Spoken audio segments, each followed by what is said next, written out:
Hari ini kita akan membincangkan 10 penyesalan dewasa tua tentang keadaan kesihatan mereka. Orang dewasa yang lebih tua sering merenung kesihatan mereka dengan perasaan bercampur, menerima dan menyesal. Penyesalan biasa yang mereka nyatakan termasuk: yang pertama, tidak bersenam secara kerap.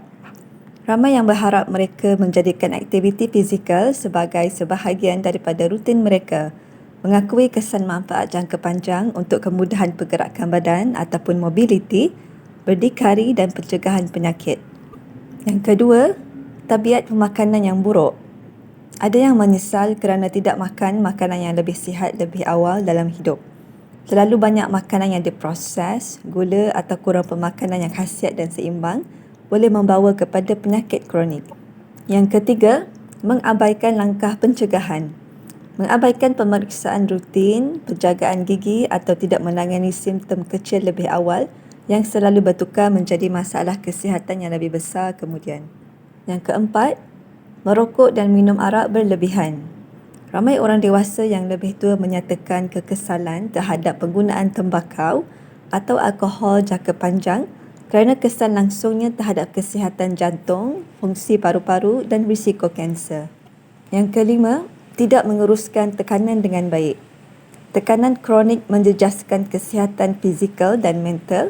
Ada yang menyesal kerana tidak mengutamakan kesejahteraan mental, ketenangan dan terapi. Yang keenam, kurang tidur. Kualiti tidur yang buruk sepanjang hayat boleh memberi kesan pada usia tua, menjejaskan kognisi atau kemahiran berfikir dan memori, mood dan keseluruhan kesihatan pada usia tua. Yang ketujuh, terlalu banyak bekerja dan mengabaikan penjagaan diri. Ada yang menyesal meletakkan kerjaya atau tanggungjawab melebihi kesihatan mereka, menyedari sudah terlambat bahawa burnout ataupun keletihan dan pengabaian kesihatan mempunyai akibat jangka panjang. Yang ke-8, tidak mendengar tubuh mereka.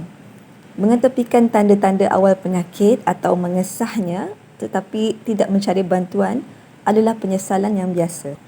Yang ke-9, tidak kekal aktif secara sosial atau mental.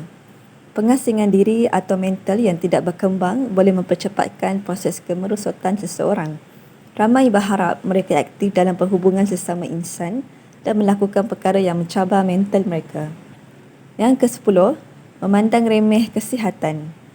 Mungkin penyesalan yang paling menyeluruh ialah tidak menghargai kesihatan yang baik semasa mereka memilikinya.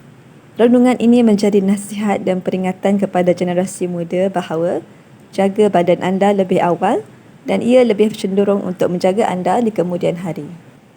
Terima kasih kerana menonton channel Kesihatan Malaysia. Sila subscribe, like dan share channel ini.